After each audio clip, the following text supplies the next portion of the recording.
Hi everyone, I'm Susan Birch and welcome to another A Health Detective podcast.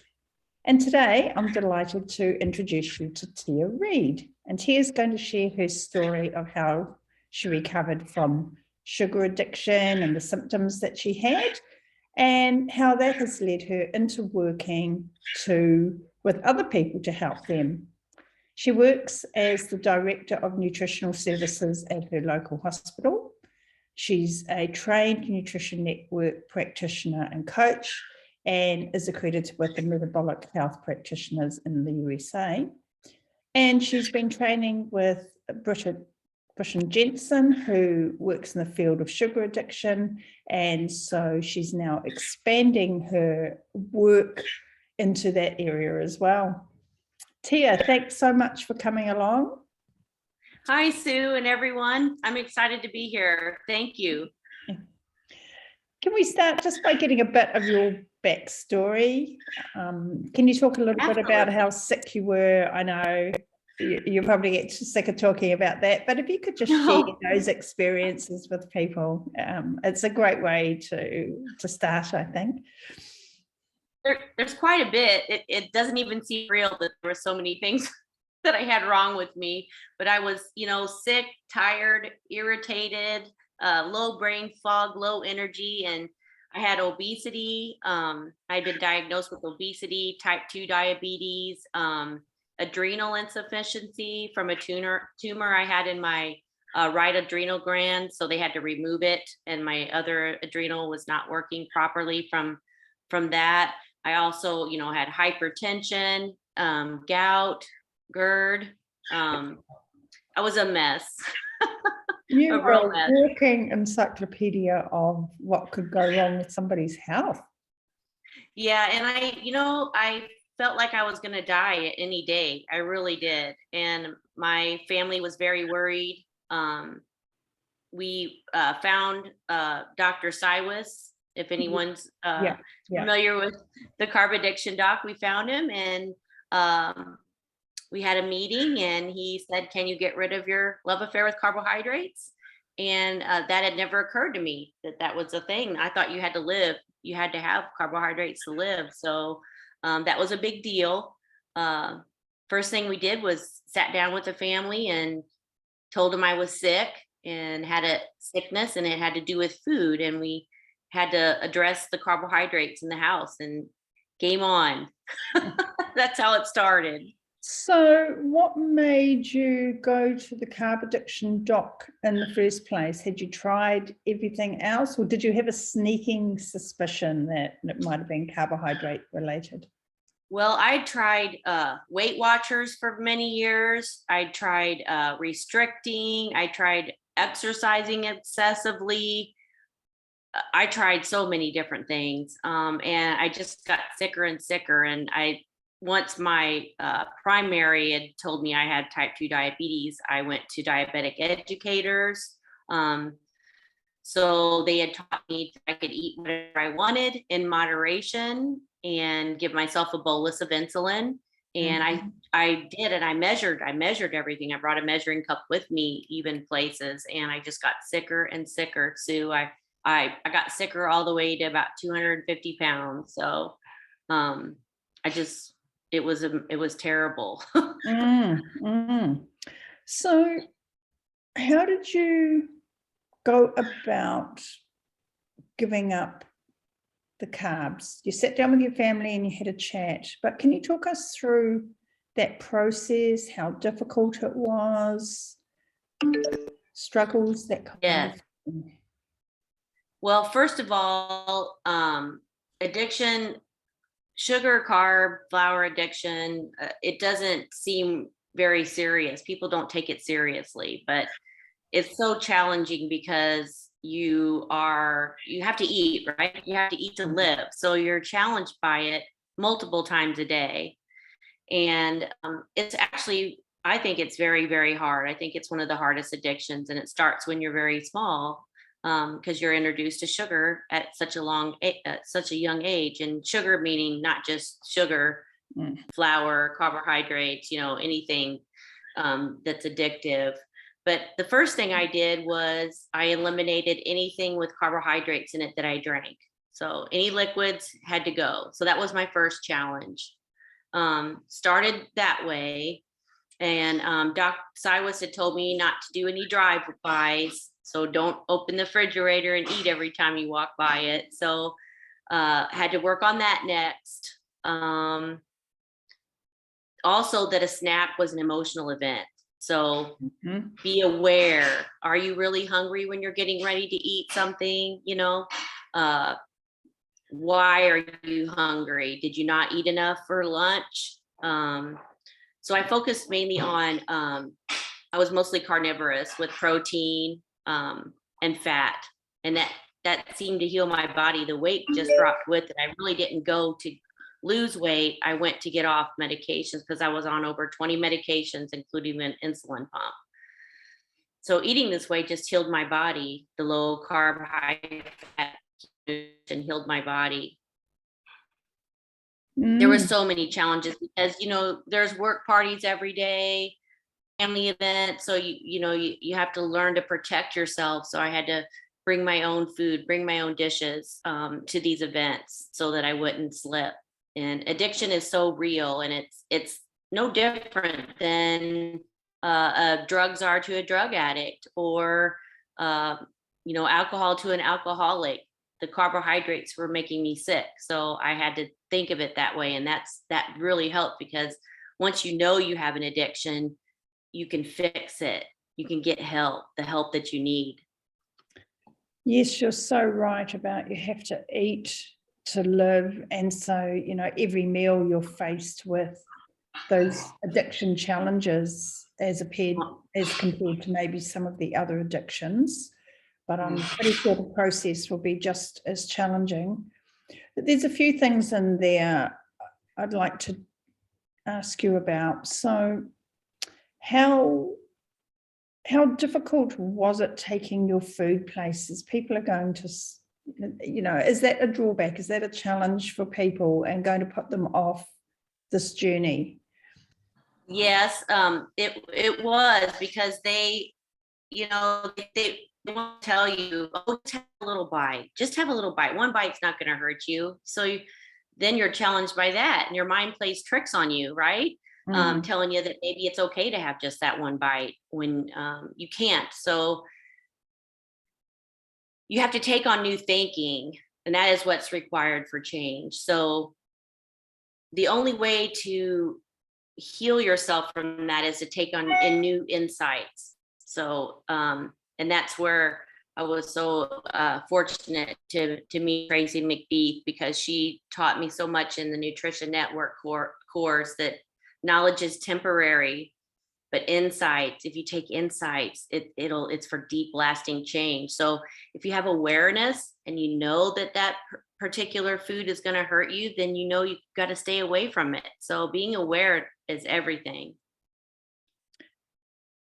You sound like you're really passionate about getting off these 20 different medications you were on, but a lot of people feel that those medications protect them from the harms of what they're eating. They just take their insulin, they take their metformin, they take their anti-anxiety drugs, they take their statins, and they feel like, okay, well, I'm bulletproof now because these drugs are stopping the harm from the food. So yeah, sure, I might be bigger than I want to be and overweight, and I might feel a bit tired, I might have some brain fog, but we're all getting older, right? Isn't that age, that's yeah. And otherwise I feel good and I've got a good life. So what do you say to those people? Well, I think it's very, very important that you have a low carb doctor on your side. You don't want to ever stop taking any medications without being under a doctor's care, because once you start eating this way, the low carb, high fat nutrition or keto nutrition, your medications will become very powerful, and you won't need as many. Like in the beginning, I was on up to 180 units of insulin via insulin pump and 50 units of Lantus at night. And I made a contract, I made a deal with him, and that I was going to do what he said and eat the way he said. And he eliminated like half my insulin right away, like in the first week. And I didn't, if I would have kept taking it, then it would have been harmful to me. So nutrition really does heal your body. I was also on metabolic tartrate, 200 milligrams twice a day of that, and lisinopril, 40 milligrams of that. And it took a while, but we were able to eliminate that. Once I started to lose weight, the weight started to come off. Those medications started to be a little bit stronger. I was also on Cymbalta and Wellbutrin, and I no longer take those. This nutrition can heal your body. It heals your mind. But again, you must be under a doctor's care. You must be under a doctor's care for this. And it takes as a whole support system, because addiction's for life. It's progressive, and it affects you, spiritually, physically, biochemically. It affects every aspect of your life. And your family too, I imagine. And your family too, I imagine. Family life and relationships. Yeah, it affects everything, but it can be healed. It can be healed. So you have to have courage. You have to have courage, and you have to have a support system. And I still need a support system, because addiction is for life. So it's good to have a community of like-minded people that you can reach out to when you need to. Yeah, I think it's quite interesting, because addiction is different than, say, someone like myself, for example. So, I've lived a low carb lifestyle for, over, probably coming up close to 30 years, 20 something years anyway. That's awesome. That is awesome. Thank you. But I can go out and indulge in some treats. My daughter-in-law is a great cook, and I always seem to time the turning up at the right time. So I indulge in, the other day it was some scones and jam, or some cheesecake, or whatever she's got going. So I can eat those, really enjoy sharing them in the family environment, but then I go away and I don't have any after effects at all, and I don't have any desire to continue eating them. And so I'm quite blessed in that way, but that's very different from the addiction that you're talking about. So could you explain to me what would happen to you if you did that? How would you? Well, I can't have just one bite, because if I do, I obsessively think about it for days and days, and then I'll have a battle in my own mind, even maybe. So I have to remove myself from the situation. I either have to go take a walk, call a friend, call one of my kids, walk the dog, whatever it is, to stop thinking about it. Because if I do give in and take a bite, then I end up eating the whole thing. Like it might be a pie or whatever. I'll eat the pie within a couple days time. It's not just a little bit that I can have. So a harmful user, they would just, moderation can be used, but an addiction like myself, abstinence is the key. And then there's social users such as yourself, and you are very fortunate that you can do that, but I cannot. I am very fortunate that I can do that. I find it walking, doing something, a mind cleansing moment, helps me. And I've even put stuff on the refrigerator. In the beginning, I would put stuff on the refrigerator like, you don't need it, or get out. But I was told, by the diabetic educators that I should eat every 4 hours, 46 grams of carbs a meal, 15 grams of carbs a snack. Not to go much more than 4 hours without eating. So that's, I was following the rules of what I was supposed to be doing. It was just hurting me. So we don't need carbohydrates to live. Gosh, and I know that now. 46 grams of carbs is a very precise carbohydrate measurement to be told. I know, and 3 times a day. Yeah. My understanding from a physiological biochemistry perspective is that in a healthy person we can tolerate about 30 grams per meal, per bolus. So that would be 90 grams a day, and that's in a healthy person. That's not someone who has a disordered, dysfunctional metabolic system. Possibly a little more, I suppose, if it was a healthy young person with lots of exercise. But then, of course, the danger is as we get older, all that changes for us as well. Yeah. And everybody's different. So that's why it's very important to have the right diagnosis. Yeah. And I really love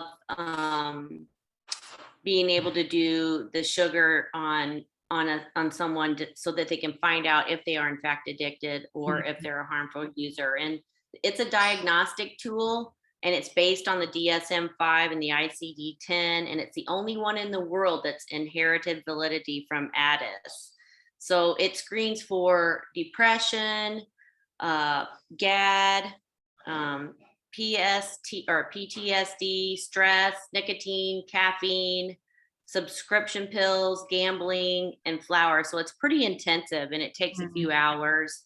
But it's the greatest tool to show your client or yourself, where did it come from? When did it start? What age did it start? And it shows if it's progressive, how it's progressive from all the questions that we ask. It's a great diagnostic tool. So for someone who thinks they are a carbohydrate addict, or someone who definitely knows that they are, you talked about your first step, and I know Dr. Size likes to do things gradually, and he has these sort of bridges. So yeah, that's I'm glad you brought that up. I'm really glad, because a game changer for me was after I got used to eating this way, I started out with 3 meals a day. So I would eat until I was comfortably full, and then I would get up, and I wouldn't put it all on my plate. I would eat it sequentially. So I'd have the plate on the table and take it off and eat until I was full, and then I would get up and walk. Eventually I got to where I wasn't really as hungry. So breakfast wasn't the most important meal of the day anymore, and I could intermittent fast. I didn't do that in the beginning because that wouldn't have been helpful for me, because I needed to eat. Yeah. But eventually I went to intermittent fasting and did like 16 hours and then 18 hours. And if I would get a little bit hungry, I would do what Dr. Siwas calls a bridge, and I would drink some coffee, and I put some heavy cream in it, maybe a little bit of salt. That grosses some people out, but I really like it now. And it would hold me over for like maybe a couple hours even till my first meal, which would be maybe I'll eat my breakfast at 1 o'clock, at noon or 1 o'clock, instead of 8 in the morning like I thought I had to have all the time. That was a game changer for me. So I eat 2 meals a day. So I think the important step for people is this step in the middle, because people often come and talk to me and they say, oh, shall I do intermittent fasting? Shall I go on a, 16-8 or 18-6, or,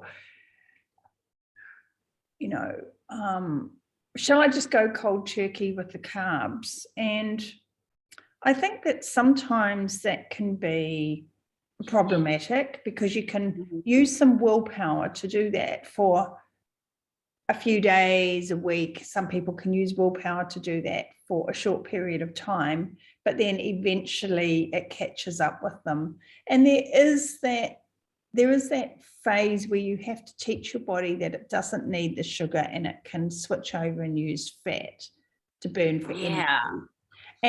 But you can go through some uncomfortable feelings as you're doing absolutely that. Yeah. So it's such a mind game. it is. And Yeah, so let's talk about that for a start. What do you think about the cold turkey versus a gradual, deliberately gradual process of elimination and building up your muscle to be able to sustain it? And does that depend on whether you are addicted to carbs, whether you have that addiction, or whether you're someone who isn't addicted but just has too many in their diet? I wouldn't suggest starting out intermittent fasting for anyone, just so that you can get used to eating the proper nutrition, the proper human diet. First, I would focus on learning to eat that way first. If you've been eating the standard American diet and eating a lot of carbs, so you go through a process. Some people have IBS like stuff. Some people get very tired because they need more salt. Before I was eating a low fat, low salt diet, and then I went to eating a low carb, high fat diet where I needed more salt. So what Dr. Siwas had told me is, hey, it's going to be uncomfortable. Are you ready? Are you ready? So you got to be really ready for it. So it's not something that anyone else can do for you. You have to do it for yourself. And you have to change your thought process. And I never thought that I had a choice. No one really ever gave me a choice. But you know what? You can have a choice. Your mind wants predictability, and because it's safe, it feels safe for you. And it felt safe for me all those years because I thought I was doing the right thing, And so it was scary, and your mind plays tricks on you. And it was scary to change and start eating butter and eating salt. I thought, wow, what am I doing? Those two in particular, yeah. Yeah, but then your mind you get clarity, and knowing that a snack was an emotional event, and that I was going to be okay, and that your thought is just a thought, and your thoughts can't make you eat that chocolate or eat that bread. You start feeling better. It's just so amazing. So let's talk about a snack being an emotional event. Can you explain that a little bit further? What's behind that process of eating a snack as an emotional event rather than as a hunger-driven event?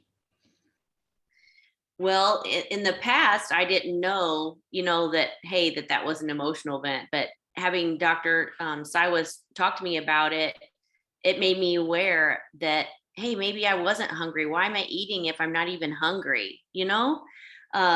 People do it all the time. I watched myself, I wrote down tally marks one time, how many times I got in the refrigerator one day. It was ridiculous amount of time. I just opened it and looked inside. But before I would maybe eat something.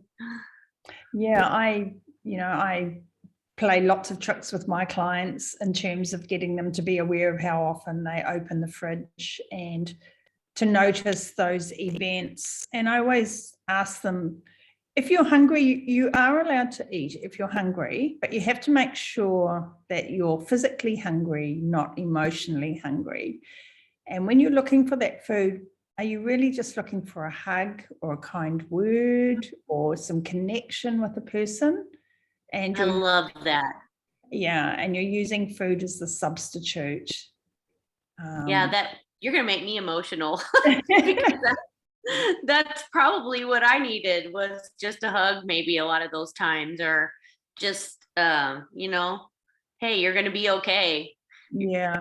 But we would go, he would tell me, hey, go out when you think you're hungry, go out and sit outside for a little bit, go read a book, go call a friend, go walk outside. And if you're still hungry 15 minutes later, then maybe it is time to eat something, but don't grab anything that's filled with carbohydrate. So I would grab a cheese, beet, a hard-boiled egg, maybe. Yeah. In the beginning, more sugar-free Jell-O because I wanted something sweet. But I try not to eat sugar-free Jell-O anymore because it just makes me want more sweetness. Yeah. So forgot what I was going to ask you. So I know, can you explain or describe what carbs are to people? So we talked about carbs are not just adding sugar, and we talked that carbs are these other foods that all convert to sugar or glucose, or get stored as glycogen in our body. But people are really misunderstand what carbs actually are.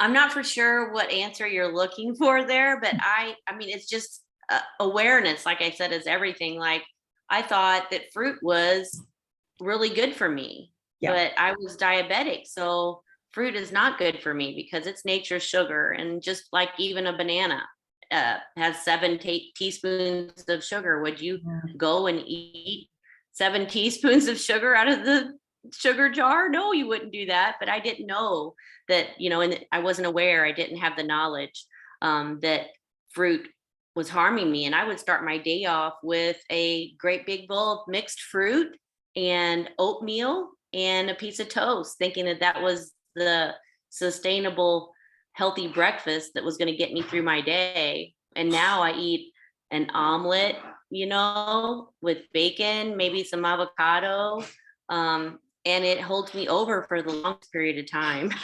It's crazy. How many teaspoons of sugar? I'm so sorry. The background noise. I'm sorry. That's all right. Can you hear it? That's okay. How many teaspoons of sugar would have been in that fruit bowl that you were eating in the morning? Well, gosh, I mean, I probably ate a half a banana and probably a half an apple. Today's apples are ginormous. So I would cut it in half and cut it up real small. And then that was probably another 4 teaspoons of sugar. So I probably was eating 12 or 15 teaspoons of sugar by the time you got the bread and the oatmeal in there. Yes. And then we are misled to believe that those foods are really high in nutrient value for us, and that they're really healthy, and that the sugar in them doesn't matter because it's natural sugar. And also what you touched on in the beginning, that you believe that you had to eat sugar for your body to make enough sugar to survive. Yeah, and isn't it your liver makes all of it on its own? You don't even need to eat carbohydrates because your body you need sugar, but it makes it on its own. Yeah. So gluconeogenesis. That was pretty easy to find that out. But Nutrition Network did a really cool sugar thing where they put an empty jar beside them, and then they put teaspoons of sugar every time somebody ate something to eat for the value of it. And by the end of the day, the person had ate a great big jar of sugar. And it was really neat to see that visual. I think that could be a really helpful tool for people to have that jar on the table. That could be. I think it's really cool. It was really cool presentation. It made me more aware of it because my jar would have been full. And then I was told it was okay to eat in moderation, so I would eat whatever I wanted and give myself a bolus, and that was making me heavier too. So I was very insulin resistant, which is the root of all chronic disease. It is. So, and that's the root of, your adrenal issues, the root of, I was on hydrocortisone for that. Hydrocortisone for that, and I told I'd never be off of it, and I'm off of it now too. Oh, congratulations. Thank you. And I was taking Tricor and Welcol and all kinds of stuff for lowering, but a lot of these medicines I was on was actually elevating my blood sugar, so making me more diabetic, which I didn't know if you don't know. Yeah. So how did your family react to these changes? Was that a challenge, family and friends? When you take your own food out and you say, hey, I've got to eat, I can't eat what's on the table? In the beginning, it was challenging. But we started having fun days with it. Like we make our meals now at home and we have fun making low carb recipes, and it's helped my daughter with her migraines. She doesn't have migraines anymore because she's taken on this way of eating as well. So it's really good. You can be an example for others. And then, people are interested. They're like, what do you got there? How did you make it? How can I eat better? So it's pretty cool. Well done. It's an amazing journey, and it's fabulous that you're out there sharing this with other people now. Can you talk a little bit about the being overweight part? This is a very sensitive, difficult topic for people, and you're in the health coaching. Tracy is amazing at encouraging women and men to feel good about themselves, and our weight isn't what defines us as a human being. And we all know that there are skinny fat people. We all know that there are lean type 2 diabetics, and so it's not just about the weight. But in saying that, the weight is representative of a metabolic problem for a lot of people. There are a few who can be very overweight or larger and be metabolically healthy, but for most people, the weight represents metabolic dysfunction. Can you talk a bit about the feelings about that, the thought processes you had? I was sad. I was really sad all the time. And, I know there's a lot of fat shaming that go on, but from other people, but I felt like I did it to myself. I just felt ugly and sad, and I didn't want to go anywhere. I didn't want to go to my family functions. I didn't want to be in any family pictures. It's just a horrible feeling. It really is, because there is a lot of fat shaming that goes on, and it's sad. It's interesting you talk about fat shaming yourself, though, because I feel that we live in a society that fat shames itself. And my experience is that it doesn't matter what size and weight we are, we're all still very conscious of our body size and our weight. And we are quite critical of ourselves about that.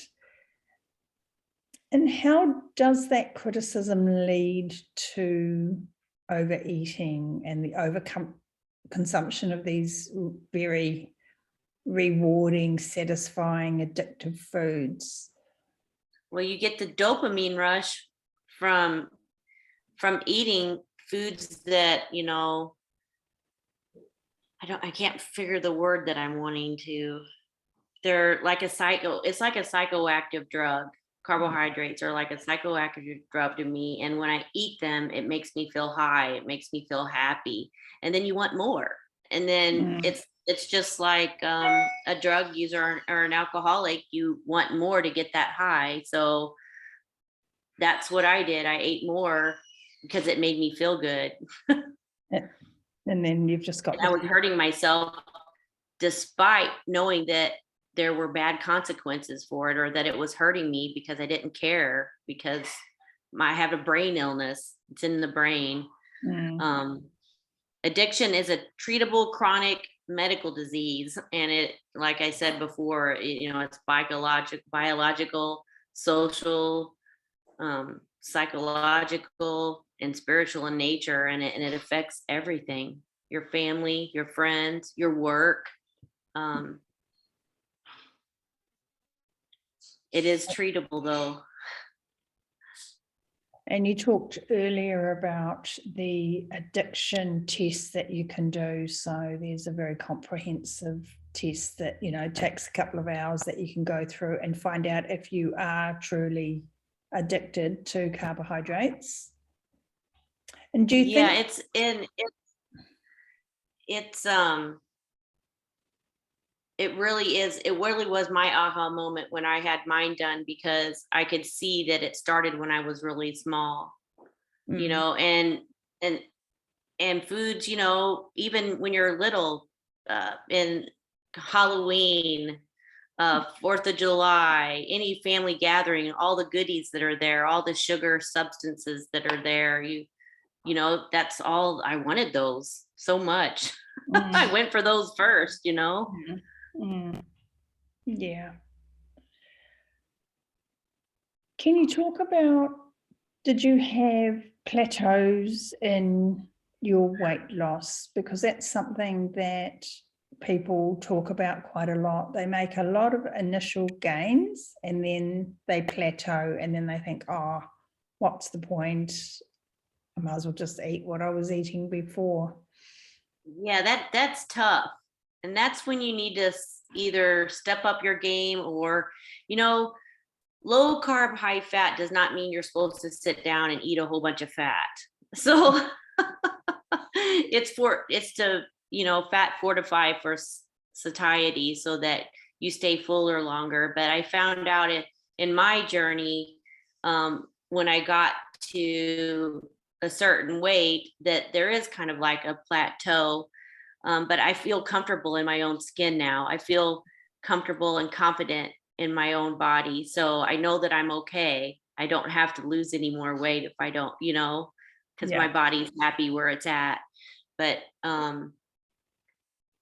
you can start carb cycling. So you could get rid of fat fortifying and start eating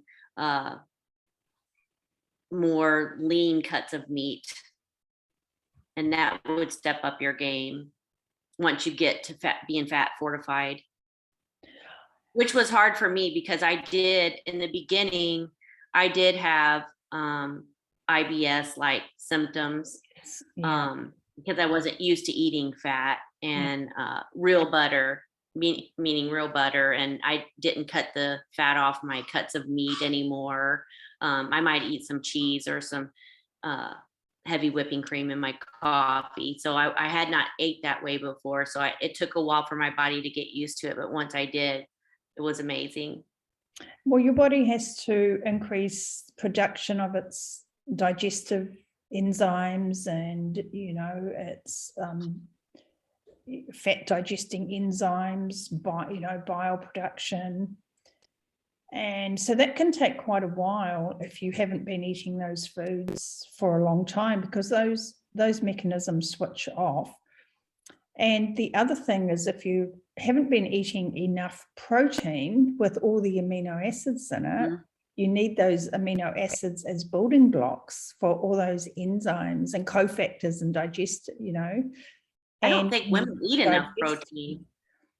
No, I don't think we do either. And I think we've been scared of eating protein by a lot of the myths and the other agendas out there, which are dissuading us from eating animal foods, which is a real shame, because that I think is the key to our health, is that we base our diet around eating animal foods, and then we add plant foods as we can and need to, you know, for variety, and a few of them have some good nutrients. So, but I do think I eat some vegetables. Yeah. Not a whole lot, but you know, summertime's here, so I'm probably going to eat some fresh tomatoes and some fresh lettuce, but mainly animal products. And eating seasonally as well, and locally and seasonally. And for, you know, people who are concerned about the global warming thing, local and seasonal is your best contribution you can make towards reducing carbon emissions, that's for sure. We love eggs. We have a lot of chickens. Great. One of the things I do see with the keto group is that often the sweet treats. You were talking earlier about you still needed that, the Jell-O, because you wanted that craving for the sweet.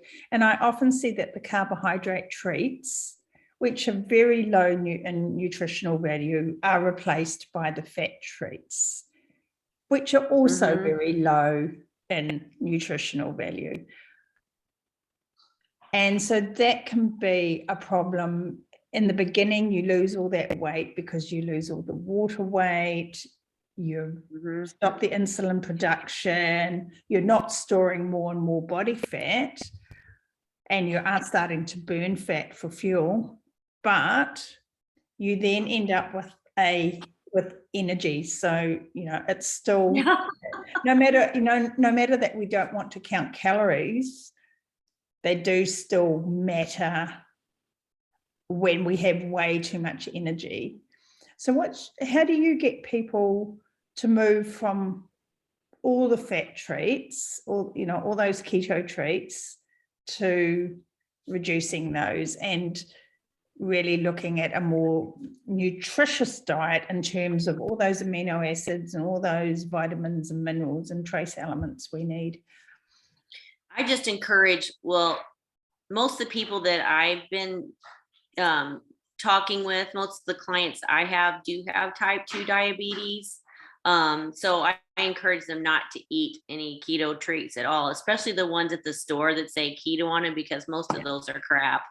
Yeah. I don't think there's really any nutritional value in them. But in the beginning, to get you through it and get used to everything, some of those homemade fat bombs are okay. With the coconut oil. Yeah. And eventually you don't even need them.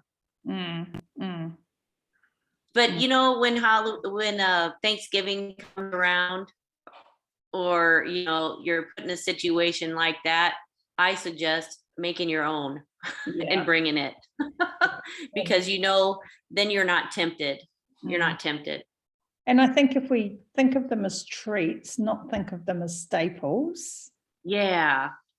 So that we can enjoy them, because they are delicious and we can enjoy them.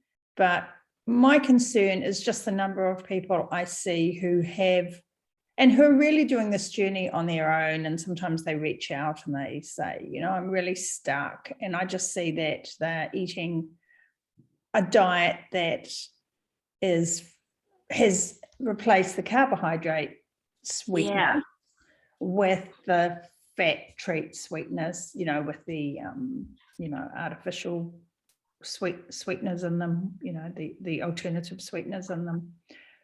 So I think it gets your body wanting more of it. It gets your body the sweetness of the sweeteners. Because you were talking about Jell-O and really wanting that sweet taste, and that's something I hear a lot as well, particularly for women after dinner. They've eaten a meal.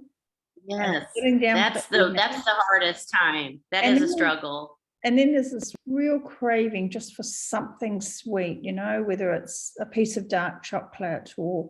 So what's driving that? Is that a physiologically driven process, or is it a emotional, psychological process?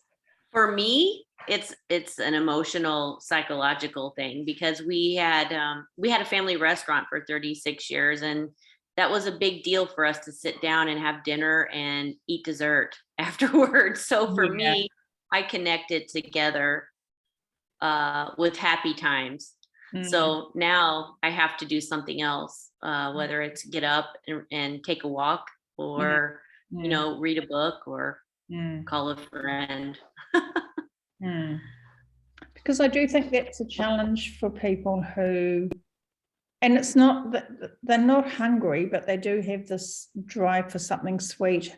I do wonder sometimes whether it's been driven by the body is still processing the food, it's still making your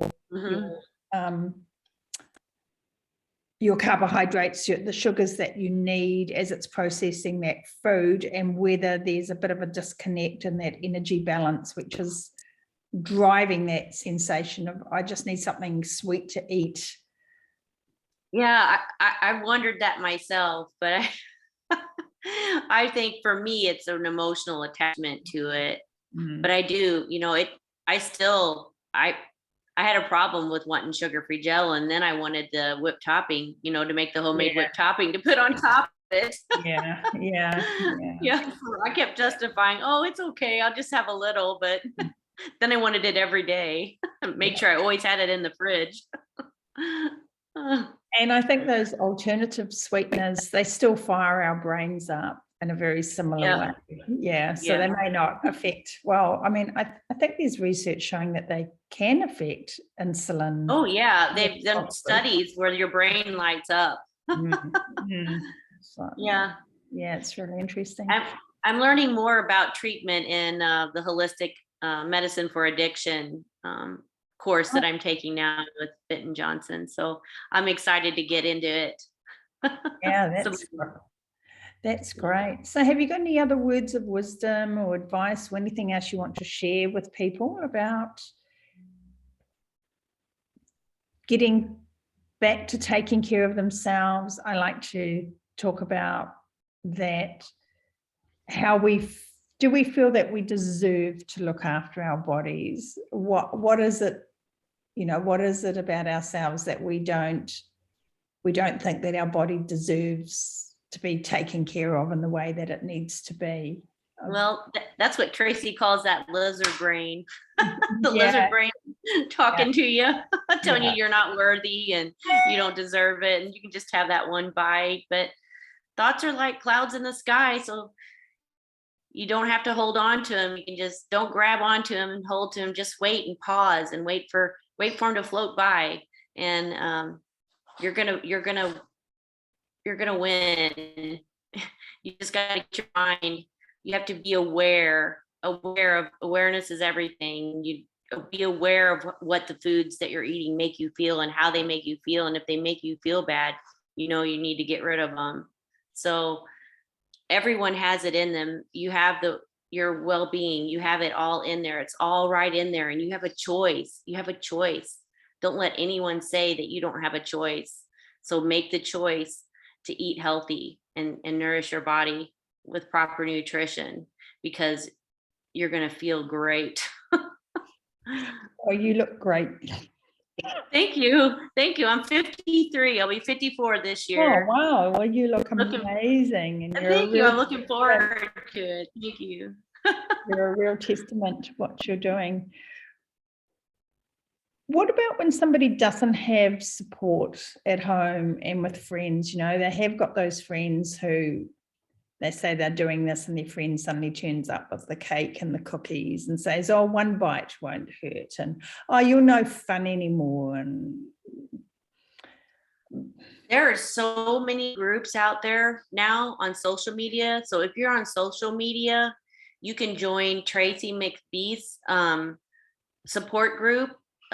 She just the name of it. Do you know what the new name is, Sue? Yeah. It was Reboot. Yeah. And well, there's also the ARC. There's also the ARC on Iceland, and there's all Sugar RX Global, which is amazing, and Sugar Brain and Your Mom. Betty Ramos has a great group about emotional eating group. So that's Betty Ramos. Yes. So she has a great, can't remember exactly what it's called, but it's emotional eating something, and that's a low carb keto group. I would love to have the link for that. I would love to have, if you could put the link in the notes for that group too. Yeah, sure. Yeah. And then Fitton Johnson has a Facebook group, Sugar Bomb in Your Brain. It's a really good group. It's free, and you can ask questions in it. You could go to an AA meeting and do the 12 steps only with food. Because there's AA meetings everywhere, even online probably. Yeah, there are AA meetings online now, and they do cover everything. I've got a friend who's going to AA meetings for finances. So they cover everything now, all aspects. Yeah, it's quite amazing. I never even thought of that about it until I joined Sugar RX Global. They talk about the 12 steps as a healing process, and it's pretty amazing. So any other insights you'd like to share? No, I'm just so excited to be here. Thank you for inviting me. It's been lovely to talk to you, and I really appreciate the work I see you doing out there. Now, you said that people can only find you on social media. Is that right? Can you tell them where they can find you and connect with you? I'm on Instagram. I'm on Facebook. I'm on the Low Carb Healing Hub with Tracy McBeath. You can see my bio there and how to get a hold of me there. I'm also on Bitten's Addiction. You can find me there listed as a professional, and Nutrition Network. I'm also listed as a coach practitioner there, and also on the Society of Metabolic Health Professionals website. So you can get a hold of me in any of those areas. That's great. Well, I'll make sure I post those in the show notes so that people can track you down. Thank you. Thank you, Sue. And need to. And I look forward to us together in the Low Carb Healing Hub. That's going to be great, isn't it? And I see that you're having a conversation with Tracy there, so that'll be wonderful. Yeah, I'm excited. I'm excited for it. Yeah. Well, thank you so much for your time today and sharing your story, which has been a very inspiring story, and then getting out there and helping other people. And I think it's great because you're able to connect with people in a way through your own experience, so you can talk to them and understand the struggles and the feelings that they have, and support. And just everyone, you have a choice. You have a choice. And like Tracy says, you have today. Every day, every meal. Absolutely. Thank you so much, Tia. All right. You have a good day. You too. Bye. Bye.